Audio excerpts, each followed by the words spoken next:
ओम शांति। आज 11 जून 2024 के बाबा के अनमोल मधुर महावाक्य सुनेंगे।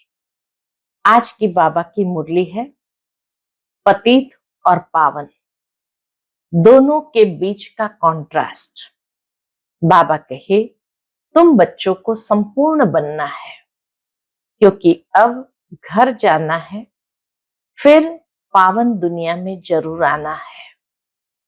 तो इसीलिए बाबा हम बच्चों को संपूर्ण बनने की युक्ति बताते हैं कि बच्चे पूरा पूरा बेघर बनो, देह सहित देह के सर्व संबंधों को भूलो और सिर्फ एक बाप को याद करना है। इन आंखों से जो कुछ भी देखते हैं सब विनाश होना है, इसलिए धन संपत्ति वैभव आदि सब भूल एकदम बेघर बनो। ऐसे बेघर ही प्रिंस बनते हैं। तो सुनते हैं आज के बाबा के अनमोल मधुर महावाक्य। ओम शांति। मीठे बच्चे, अब तुम्हें संपूर्ण बनना है। क्यों? क्योंकि वापस घर जाना है और फिर पावन दुनिया में आना है। आज की मुरली से प्रश्न है, संपूर्ण पावन बनने की युक्ति कौन सी है?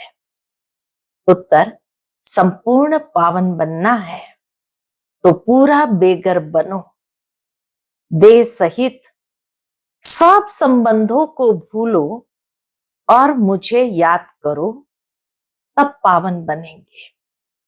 अब तुम इन आंखों से जो कुछ देखते हो यह सब विनाश होना है, इसलिए धन संपत्ति वैभव आदि सब भूल बेघर बनो। ऐसे बेघर ही प्रिंस बनते हैं। ओम शांति। मीठे मीठे रूहानी बच्चों प्रति रूहानी बाप समझा रहे हैं। बच्चे यह तो अच्छी रीति समझते हैं कि शुरू में आत्माएं सब पवित्र रहती है, हम ही पावन थे। पतित और पावन, पतित और पावन ये आत्मा के लिए ही कहा जाता है। आत्मा पावन है तो सुख है। बुद्धि में आता है कि हम पावन बनेंगे तो पावन दुनिया के मालिक बनेंगे। इसके लिए ही पुरुषार्थ करते हैं। 5000 वर्ष पहले पावन दुनिया थी, उसमें आधा कल्प तुम पावन थे, बाकी रहा आधा कल्प। यह बातें और कोई समझ नहीं सकते। तुम जानते हो पतित और पावन, सुख और दुख, दिन और रात आधा आधा है। जो अच्छे समझदार है, जिन्होंने बहुत भक्ति की है, वही अच्छी रीति समझेंगे। बाप कहते हैं, मीठे बच्चों तुम पावन थे, नई दुनिया में सिर्फ तुम ही थे, बाकी जो इतने सब है वह शांति धाम में थे।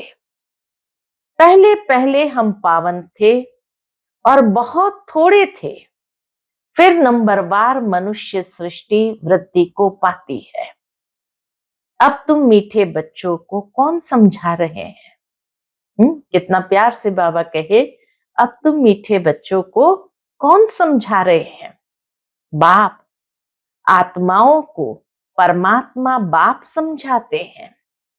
इसको कहा जाता है संगम, इसको ही कुंभ कहा जाता है। मनुष्य इस संगम युग को भूल गए हैं। बाबा ने समझाया है 4 युग होते हैं, 5वां यह छोटा सा लीप संगम युग है। इसकी आयु छोटी है, संगम युग की आयु बहुत छोटी है।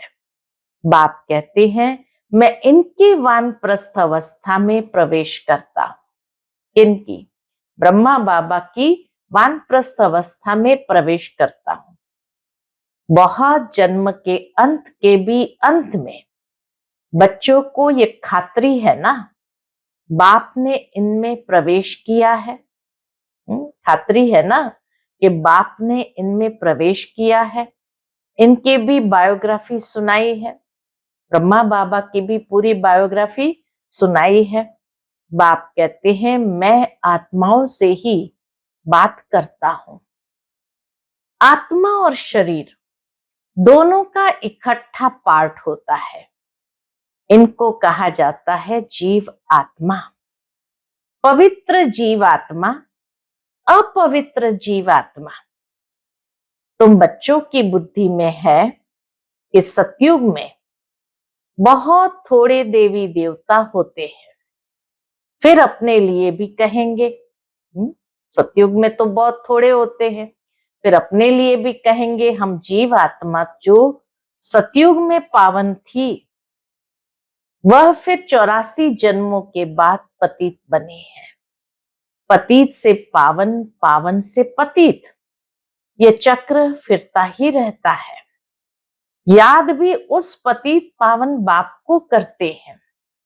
तो हर 5000 वर्ष बाद बाबा एक ही बार आते हैं, आकर स्वर्ग की स्थापना करते हैं। भगवान एक है, जरूर वही पुरानी दुनिया को नया बनाएंगे। फिर नए को पुराना कौन बनाता है? रावण, क्योंकि रावण ही देह अभिमानी बनाते हैं। दुश्मन को जलाया जाता है, मित्र को नहीं जलाया जाता है। सर्व का मित्र कौन है? सर्व का मित्र एक ही बाप है, जो सर्व की सदगति करते हैं। उनको सब याद करते हैं। क्यों याद करते हैं शिव बाबा को? क्योंकि वह है ही सबको सुख देने वाला। तो जरूर दुख देने वाला भी कोई होगा। जब सुख देने वाला है तो जरूर दुख देने वाला भी कोई होगा। वह है 5 विकार रूपी रावण।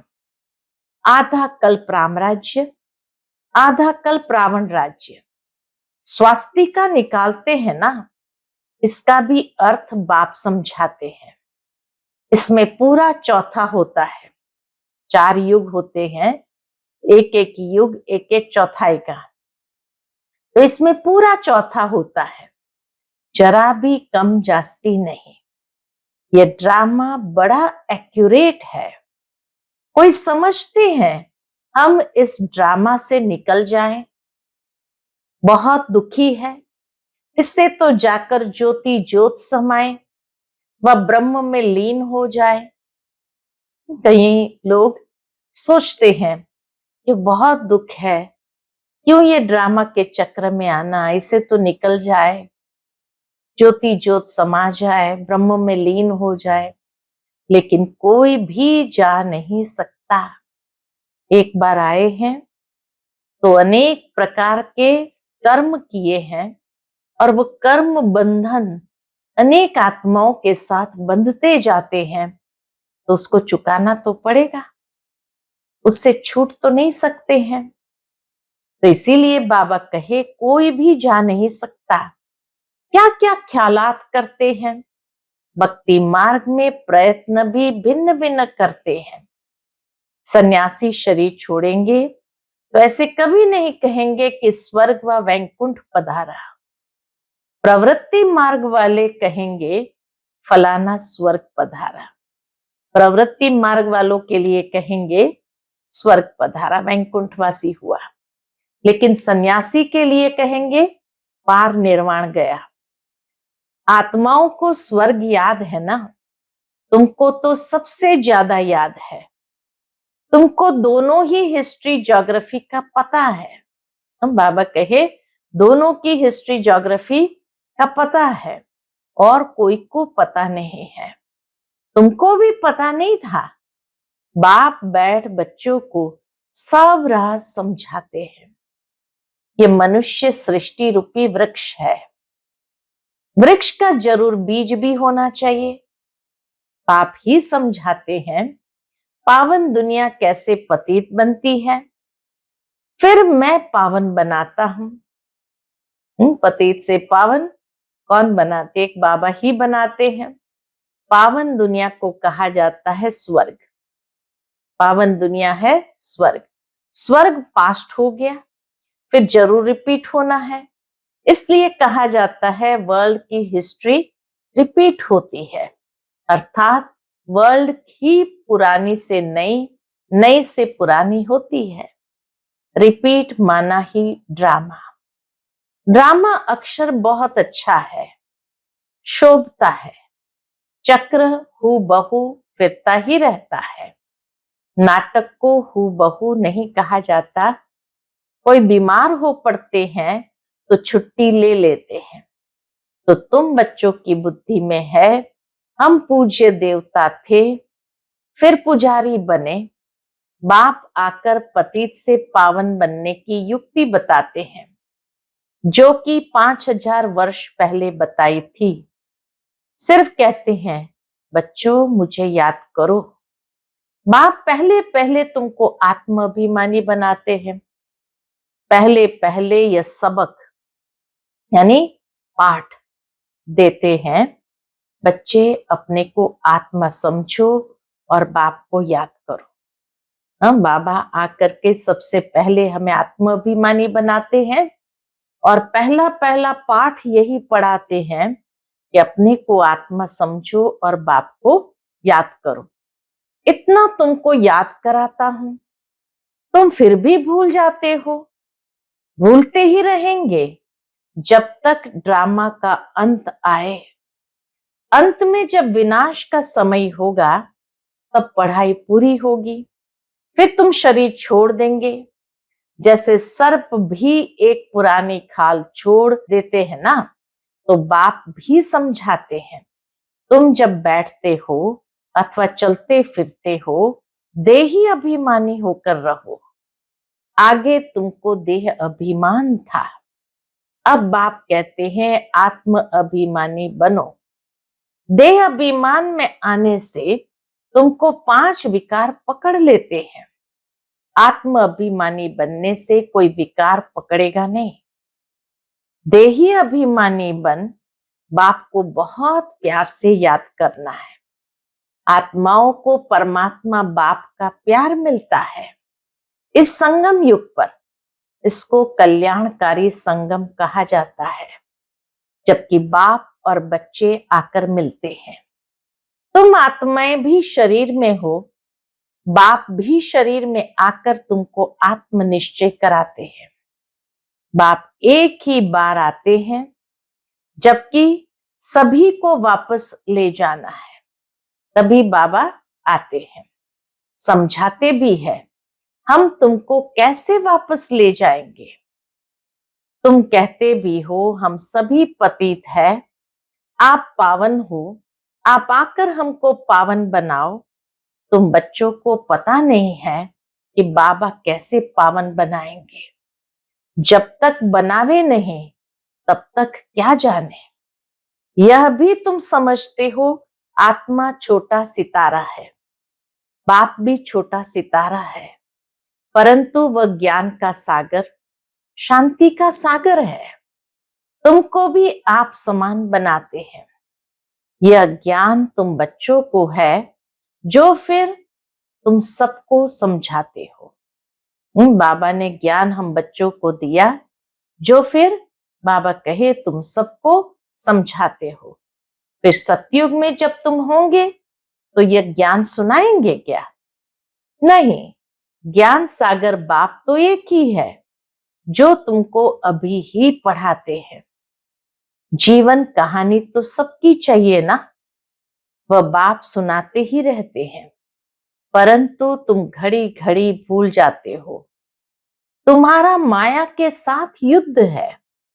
तुम फील करते हो बाबा को हम याद करते हैं, फिर भूल जाते हैं।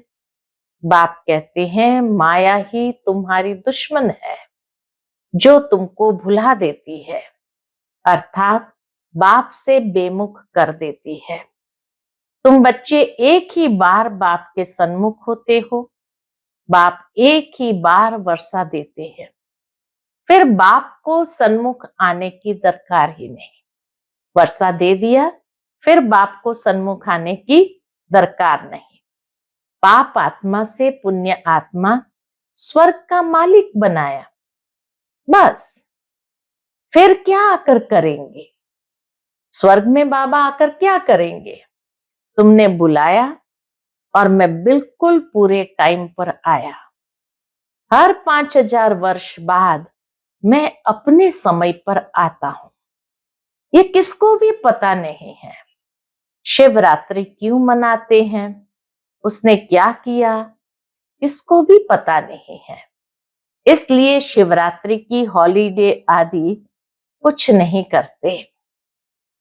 और सबकी हॉलीडे करते हैं, लेकिन शिव बाबा आते हैं, इतना पाठ बजाते हैं, उनका कोई को भी पता नहीं पड़ता, अर्थ ही नहीं जानते।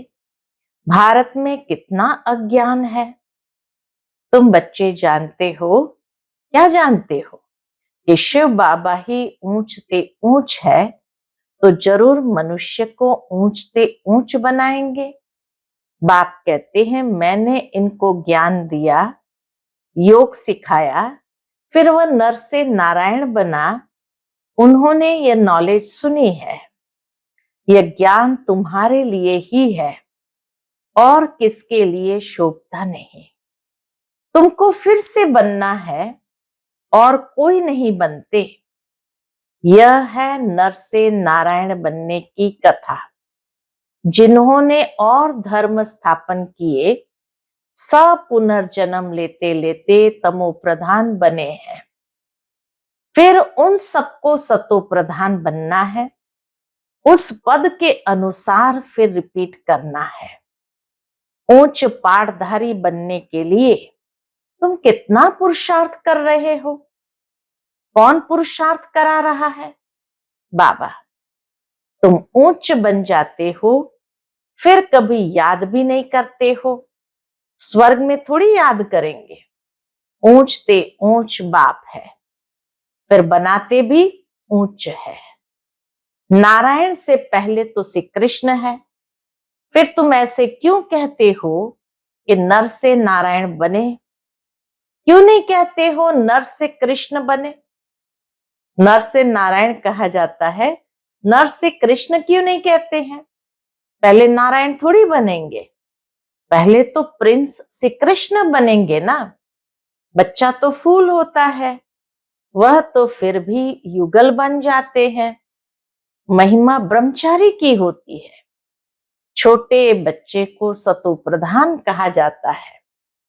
तुम बच्चों को ख्याल में आना चाहिए, हम पहले पहले जरूर प्रिंस बनेंगे, सीधा महाराजा थोड़ी बन जाएंगे।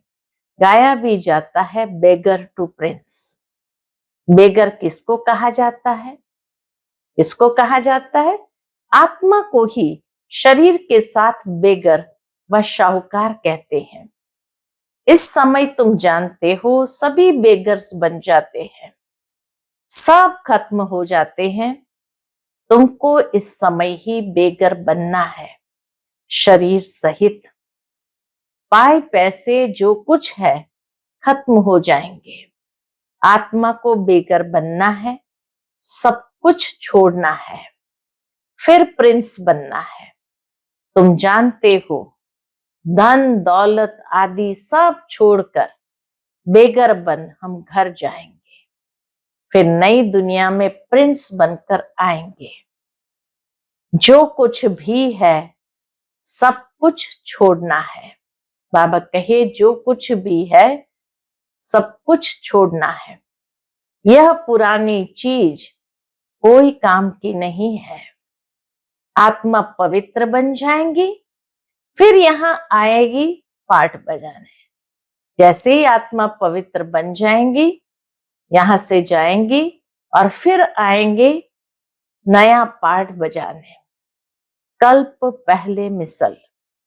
जितना जितना तुम धारणा करेंगे उतना उच्च पद मिलेगा। बल इस समय किसी के पास 5 करोड़ है, सब खत्म हो जाएंगे। बाबा कहे कुछ भी रहना नहीं है, सब खत्म हो जाएंगे।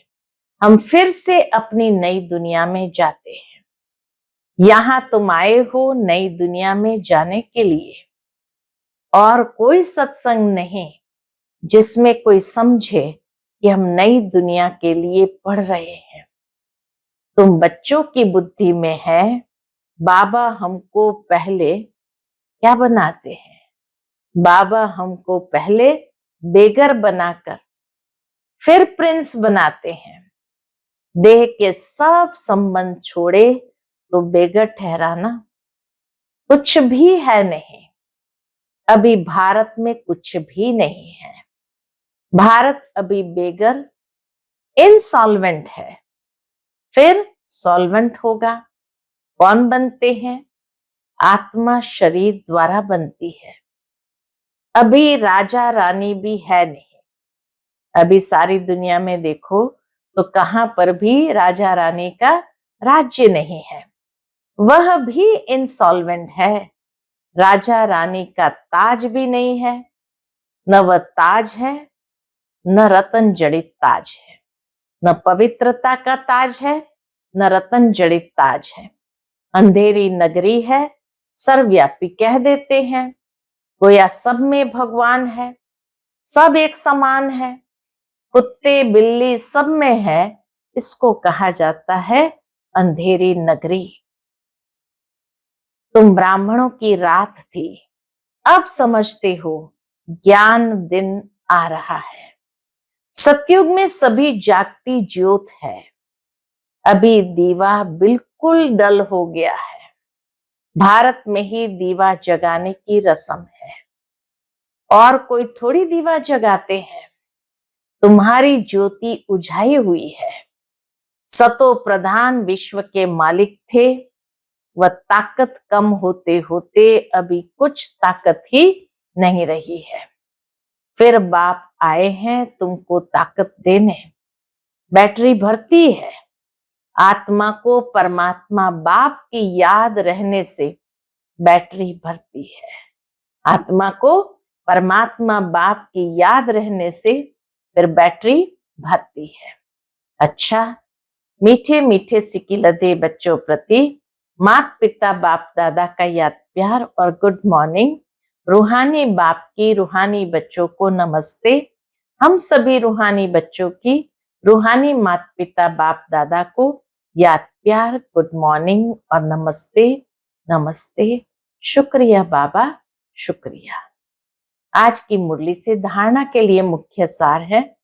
पहली पॉइंट, अब नाटक पूरा हो रहा है, हमें वापस जाना है। इसलिए आत्मा को बाप की याद से सतो प्रधान पावन जरूर बनाना है। बाप समान ज्ञान का सागर, शांति का सागर अभी ही बनना है। दूसरी पॉइंट, इस देह से भी पूरा बेगर बनने के लिए क्या करना पड़ेगा? इस देह से भी पूरा बेगर बनने के लिए बुद्धि में रहे कि इन आंखों से जो कुछ भी देखते हैं वह सब खत्म हो जाना है। हमें बेगर से प्रिंस बनना है। हमारी पढ़ाई है ही नई दुनिया के लिए। आज का बाप दादा का मधुर वरदान हम बच्चों के प्रति है। चमत्कार दिखाने के बजाय अविनाशी भाग्य का चमकता हुआ सितारा बनाने वाले सिद्धि स्वरूप भव। चमत्कार दिखाने के बजाय अविनाशी भाग्य का चमकता हुआ सितारा बनाने वाले सिद्धि स्वरूप भव। आजकल जो अल्पकाल की सिद्धि वाले हैं वह लास्ट में ऊपर से आने के कारण सतो प्रधान स्टेज के प्रमाण पवित्रता के फल स्वरूप अल्पकाल के चमत्कार दिखाते हैं। बाबा कहे आजकल जो लास्ट में ऊपर से आते हैं सतो प्रधान स्टेज होने कारण पवित्रता के फल स्वरूप अल्पकाल के चमत्कार दिखाते हैं, लेकिन वह सिद्धि सदा काल नहीं रहती, क्योंकि थोड़े समय में ही सतो रजो तमो तीनों स्टेजेस से पास करते हैं। आप पवित्र आत्माएं सदा सिद्धि स्वरूप है। चमत्कार दिखाने के बजाय चमकती हुई ज्योति स्वरूप बनाने वाले हो। चमत्कार दिखाने के बजाय चमकती हुई ज्योति स्वरूप बनाने वाले हैं। अविनाशी भाग्य का चमकता हुआ सितारा बनाने वाले हैं। इसलिए सब आपके पास ही अंजलि लेने आएंगे। आज का स्लोगन है, बेहद की वैराग्य वृत्ति का वायुमंडल हो तो सहयोगी सहज योगी बन जाएंगे। बेहद की वैराग्य वृत्ति का वायुमंडल हो तो सहयोगी सहज योगी बन जाएंगे। हमारे बेहद के वैराग्य वृत्ति के वाइब्रेशंस दूसरी आत्मा के अंदर भी सहजता से वो वैराग्य उत्पन्न करता है, जिसके कारण वो नजदीक समीप सहयोगी होती है। सहज योगी बनने की हिम्मत उनमें भी आ जाती है। अच्छा, ओम शांति।